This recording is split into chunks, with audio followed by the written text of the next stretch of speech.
Welcome to home is cooking. ಇದು ನನ್ನ first cooking video ಆದ್ದರಿಂದ ಫಸ್ಟ್ ಸ್ವೀಟ್ ರೆಸಿಪಿನೇ ಮಾಡೋಣ ಅಂತ ಅಂದ್ಕೊಂಡೆ. ಹಾಗೆ ಅದಕ್ಕೆ ಕ್ಯಾರೆಟ್ ಹಲ್ವಾ ಮಾಡೋಣ ಅಂತ ಅಂದ್ಕೊಂಡೆ. ಸೊ ಕ್ಯಾರೆಟ್ ಹಲ್ವಾ ಹೇಗೆ ಮಾಡೋದು ಅಂದರೆ ಫಸ್ಟು ಫೋರ್ ಕ್ಯಾರೆಟ್ಸ್ನ ತೊಗೊಂಡಿದ್ದೀನಿ. ಆಮೇಲೆ ಆ 4 ಕ್ಯಾರೆಟ್ಸ್ನ ತುರಿದು ಒಂದು ಪ್ಲೇಟಲ್ಲಿ ಸೈಡಲ್ಲಿ ಇಟ್ಕೊಂಡಿದ್ದೀನಿ. ಮತ್ತು ಏನೇನು ಇಂಗ್ರೀಡಿಯೆಂಟ್ಸ್ ಬೇಕು ಅಂತ ನೋಡೋಣ ಬನ್ನಿ. ಫಸ್ಟು ತುರಿದಿರೋ ಕ್ಯಾರೆಟ್, ಆಮೇಲೆ 1 ಕಪ್ ಸಕ್ಕರೆ, 2 ಟೀ ಸ್ಪೂನ್ ತುಪ್ಪ, ಸಪ್ಪೆಕೋವ, ಏಲಕ್ಕಿ, ಬಾದಾಮ್, ಒಣ ದ್ರಾಕ್ಷಿ, ಗೋಡಂಬಿ. ಸೊ ಈಗ ಫಸ್ಟು ಸ್ಟವ್ ಆನ್ ಮಾಡ್ಕೊಳ್ಳೋಣ. ಸ್ಟವ್ ಆನ್ ಆಗ್ತಿದ್ದಂಗೆ ಒಂದು ಪ್ಯಾನ್ ಇಟ್ಕೊಳ್ಳೋಣ. ಪ್ಯಾನ್ ಬಿಸಿ ಆಗ್ತಿದ್ದಂಗೆ ಟೀ 2 ಸ್ಪೂನ್ ತುಪ್ಪ ಹಾಕೋಣ.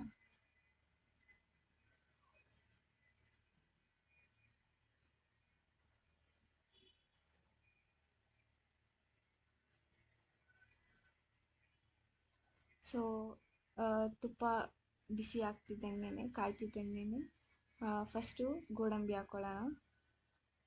ನೆಕ್ಸ್ಟು ಒಣ ದ್ರಾಕ್ಷಿ ಹಾಕ್ಕೊಳ್ಳೋಣ.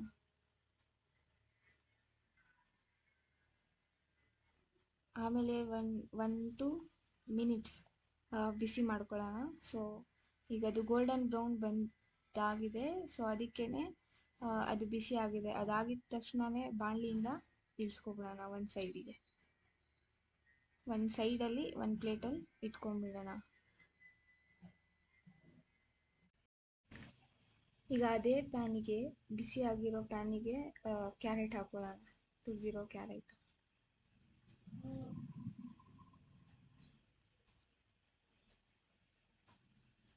ಮೀಡಿಯಮ್ ಫ್ಲೇಮಲ್ಲಿ ಇಟ್ಕೊಂಡು ಕ್ಯಾರೆಟ್ನ ಬಿಸಿ ಮಾಡ್ಕೊಳ್ಳೋಣ. ಸೊ ದಟ್ ಅದು ಹಸಿ ವಾಸನೆ ಎಲ್ಲ ಹೋಗ್ಬೇಕಲ್ವಾ, ಅದಕ್ಕೆ. ಅದು 20-30 ಸೆಕೆಂಡ್ ಬಿಸಿ ಮಾಡ್ಕೊಳ್ಳಿ. ಸೊ ಅದು ಚೆನ್ನಾಗಿ ಬಿಸಿ ಆಗ್ತಿದ್ದಂಗೆ, ಫ್ರೈ ಆಗ್ತಿದೆ ಅಂತ ಗೊತ್ತಾಗ್ತಿದ್ದಂಗೆ ಈಗ 1 ಕಪ್ ಸಕ್ಕರೆ ಹಾಕೋಣ. ನಾನು 4 ಕ್ಯಾರೆಟ್ಸ್ಗೆ 1 ಕಪ್ ಸಕ್ಕರೆ ತೊಗೊಂಡಿದ್ದೀನಿ. ಸೊ ಅದು ಸಕ್ಕರೆ ನಿಮಗೆ ಸ್ವೀಟ್ ನಿಮ್ಗೆ ಎಷ್ಟು ಬೇಕಷ್ಟು ಹಾಕೋಬೋದು. ಕೆಲವರು ಜಾಸ್ತಿ ತಿನ್ನೋರು ಇರ್ತಾರೆ, ಸ್ವೀಟ್ ಜಾಸ್ತಿ ಬೇಕು ಅನ್ನೋರು ಇರ್ತಾರೆ, ಸ್ವಲ್ಪ ಜನ ಕಮ್ಮಿ ಬೇಕು ಅನ್ನೋರು ಇರ್ತಾರೆ. ಸೊ ನಿಮಗೆ ಬೇಕಂಗೆ ನೀವು ಸ್ವೀಟ್ನ ಅಂದಾಜು ಮೇಲೆ ಹಾಕೋಬೇಕು. ಸೊ ನಾನು 4 ಕ್ಯಾರೆಟ್ಸ್ಗೆ 1 ಕಪ್ ಸಕ್ಕರೆ ಹಾಕ್ಕೊಂಡಿದ್ದೀನಿ. ಈಗ ಅದು ಚೆನ್ನಾಗಿ ಕಾದ್ಮೇಲೆ ನೀರು ಬಿಟ್ಕೊಳ್ಳುತ್ತಲ್ವ ಸಕ್ಕರೆ. ಸೊ ಈಗ 1 ಕಪ್ ಹಾಲು. ಸೊ ನಿಮ್ಗೆ ಹಾಲು ಇದು ಆಪ್ಷನಲ್, ಅದು ಬೇಕೇ ಬೇಕು ಅಂತ ಏನಿಲ್ಲ, ಬರೀ ಅಷ್ಟೇ ಯಾರು ಹಾಕೋಬೋದು. ನಾನು ಇಲ್ಲಿ ಟೇಸ್ಟಿ ಆಗಿರುತ್ತೆ ಅನ್ನೋ ಒಂದೇ ಕಾರಣಕ್ಕೆ ಹಾಲನ್ನ ಹಾಕ್ಕೊಂಡಿದ್ದೀನಿ. ಸೊ ಹಾಲು ಅದು ಕಾಯ್ತಿದ್ದಂಗೆ ಸ್ವಲ್ಪ medium to high in middle ಸ್ಟವ್ನ ಫ್ಲೇಮಲ್ಲಿ ಇಟ್ಕೊಂಡ್ರೆ ಕಾಯ್ತಾ ಇರುತ್ತೆ. ಸೊ ಅದು ಕಾದಿದ ತಕ್ಷಣ ಇನ್ನೇನು ಡ್ರೈ ಆಗಿಬಿಡುತ್ತೆ. ಸೊ ನೋಡಿ, ಇನ್ನೇನು ಫುಲ್ ಆಲ್ಮೋಸ್ಟ್ ಡ್ರೈ ಆಗ್ತಿದೆ ಅಂದಾಗ ಸಪ್ಪೆಕೋವ ಹಾಕ್ಕೋಬೇಕು. ಸೊ ನಿಮಗೆ ಇದು ಸಪ್ಪೆಕೋವ ಎಲ್ಲಿ ಸಿಗುತ್ತೆ ಅಂದರೆ, ನೀವು ಹೋಗಿ ಬೇಕ್ರಿಲಿ ಕೇಳಿದ್ರೆ ಬೇಕ್ರಿಲಿ ಸಿಗುತ್ತೆ ಇದು ಸಪ್ಪೆಕೋವ. 20 ರುಪೀಸ್ 30 ರುಪೀಸ್ಗೆಲ್ಲ ಸಿಗುತ್ತೆ. ಇದು ಯಾಕೆ ಹಾಕೋದು ಅಂದರೆ ಟೇಸ್ಟ್ ಬರಲಿ ಅಂತ. ಸೊ ದಟ್ ಎಷ್ಟೊಂದು ಜನ ಸಪ್ಪೆಕೋವ ಹಾಕ್ದೇ ಕ್ಯಾರೆಟ್ ಹಲ್ವಾ ಮಾಡ್ತಾರೆ.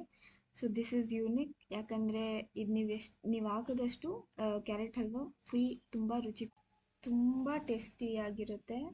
ಸೊ ಅದು ಸಪ್ಪೆಕೋವ ಫುಲ್ ಗಟ್ಟಿ ಇರೋದ್ರಿಂದ ನೀವು ಲೋ ಫ್ಲೇಮಲ್ಲಿ ಇಟ್ಕೊಂಡು ಹಂಗೆ ಸ್ಟಿರ್ ಮಾಡ್ತಾನೇ ಇರಬೇಕು, ಫ್ರೈ ಮಾಡ್ತಾನೇ ಇರಬೇಕು. ಸೊ ದಟ್ ಕೋವ ಎಲ್ಲ ಕರಗುತ್ತೆ.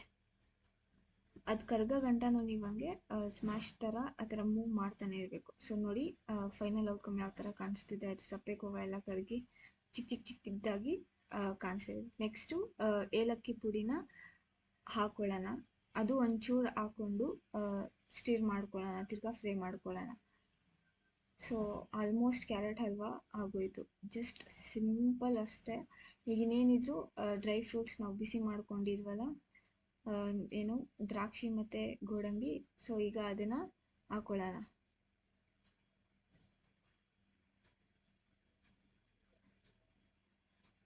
ತಿರ್ಗಾ ಸುಮ್ಮನೆ ಒಂದು ಕೈ ಮೂವ್ ಮಾಡಿ. ನೆಕ್ಸ್ಟು ಈಗ ಬಾದಾಮ್ ಹಾಕ್ಕೊಳ್ಳೋಣ. ಸೊ ಬಾದಾಮ್ ಕಟ್ ಮಾಡಿಕೊಂಡಿದ್ವಲ್ಲ, ಬಾದಾಮ್ ಹಾಕ್ಕೊಳ್ಳೋಣ.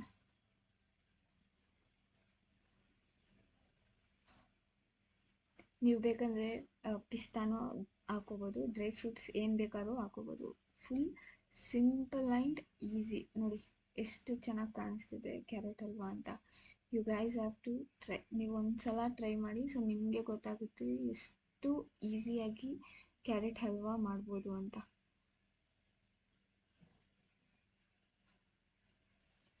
ನೋಡಿ ಕ್ಯಾರೆಟ್ ಹಲ್ವಾ ಎಷ್ಟು ರುಚಿಯಾಗಿ ಕಾಣಿಸ್ತಿದೆ. ಬರೀ 15 ಮಿನಿಟ್ಸ್ ಸಾಕು ನಿಮಗೆ. ವಿತಿನ್ 15 ಮಿನಿಟ್ಸ್ ಕ್ಯಾರೆಟ್ ಹಲ್ವಾ ಮಾಡ್ಬೋದು. ನೋಡಿದ್ರಿ ಅಲ್ವಾ, ಇನ್ನೇನಿದ್ರು ಫೈನಲ್ ಟಚ್ ಅಷ್ಟೇ. ನೋಡಿ ಹೇಗೆ ಕಾಣಿಸ್ತಿದೆ ಅಂತ. ಇನ್ನೇನಿದ್ರು ಬರೀ ಫೈನಲ್ ಪ್ರೆಸೆಂಟೇಷನ್ ಮಾಡ್ತಾ ಇದ್ದೀನಿ ಅಷ್ಟೇ. ನೆಕ್ಸ್ಟು ಯಾವ ರೆಸಿಪಿ ಬೇಕು ಅಂತ ಕಮೆಂಟ್ ಮಾಡಿ. ಎವ್ರಿ ಡೇ ಒಂದು ರೆಸಿಪಿ ಹಾಕ್ತಾ ಇರ್ತೀನಿ, ಸೊ ದಟ್ ಎಲ್ಲರೂ ಈಸಿಯಾಗಿ ಕುಕ್ ಮಾಡ್ಬೋದು. ಹಾಗೆ ನನ್ನ ಚಾನಲ್ನ ತಪ್ಪದೇ ಸಬ್ಸ್ಕ್ರೈಬ್ ಮಾಡಿ, ಬೆಲ್ ಐಕನ್ನ ಪ್ರೆಸ್ ಮಾಡಿ, ಹಾಗೂ ಲೈಕ್ ಮಾಡಿ, ಶೇರ್ ಮಾಡಿ ಮತ್ತು ಕಮೆಂಟ್ ಮಾಡಿ.